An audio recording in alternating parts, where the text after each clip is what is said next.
Hi, I'm Morgan, and this is Morgan's Fighting Corner. Today we got to finish up making that stick that we started last time. So, a couple quick points for you. You have to have a trigger, and one of the hard things about making a trigger is deciding on what leather to use. Thankfully, I've got a ton of leather scraps around here. When it comes to the leather, you want something that's going to be thin enough that it's not going to bother your fingers as you're fighting, but at the same time, it can't be so thin that it stretches easily, because it's going to get wet with sweat and it's going to stretch, and then it won't be the tension that you want it for your trigger. So it can be a little bit of a pain in the neck to get the right amount. You also need a surprising amount more than you think you do, because you're going to tape a whole heck of a lot of it, because otherwise it'll pop out, and you still want to have room for at least 2 fingers. Some people like 3 fingers in there. I prefer just 2. All right, let's see. Last time we planed the whole stick down. I shaped the handle the way that I like it. I like kind of a forward wedge in mine, where you can even still see the corners there. I like to be able to feel those in my fingers. They fit just kind of right in this knuckle area right here. And I like to be able to feel those edges and be able to roll the stick easily that way. So, and we've also rounded the top edge and bottom edge. You don't want a hard corner there, because that'll wear down your thrusting tip and will come through, and it'll be uncomfortable when people get hit. More uncomfortable than it typically is. All right, so what we need to do next is some taping. To tape, you have to have 2 layers of tape. You have to start with strapping tape, so the kind with the fibers in it. If you can get the cross-hatched fibers, that's much better stuff. It lasts a lot longer, but that's really hard to find.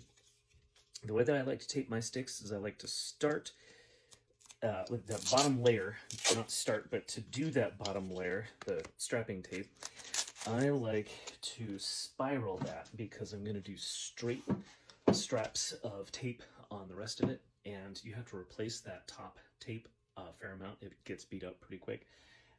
And if it's going the same direction as your strapping tape, then pulling that tape off destroys it, the strapping tape underneath. So, we'll do start down here at the bottom, get it at a pretty good angle to start with.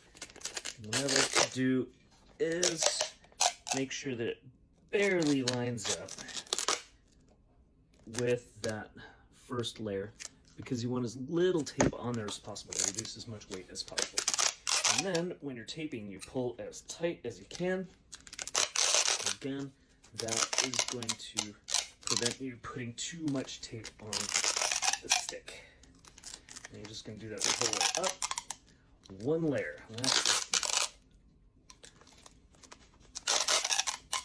So taping is all done. Now it's time to do the trigger. You'll see that I've marked on the inside here where I want the end of the trigger to be, where the bottom part of my 2 fingers is. Okay, and I'm going to fold it in half just to make sure it lies in the right spot. Pull that down to my mark, flatten it out so I know that's the farthest it's going to go. Actually, I'm going to give it a little bit more so my fingers actually fit in there, because every once in a while I think ahead. Okay, now that I know where I want it, I'm going to peel back that top layer, and I'm going to tape this part down. I find when I tape it twice, once on the bottom layer, once on the top layer, that it's much more likely to stay in place. And again, I'm going to tape tightly. The tighter you tape it, the longer it stays without popping out on you. So I'll overlap first, and I'll pull it nice and tight. Boy, this is cheap tape. Need better tape.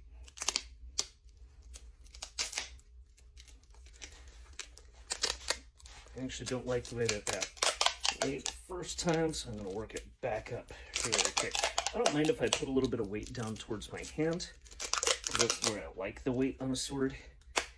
And honestly, the tape doesn't add that much weight. Okay, check my mark again, make sure it's where I want it. Okay, and now tape the second layer down. Trigger's in place.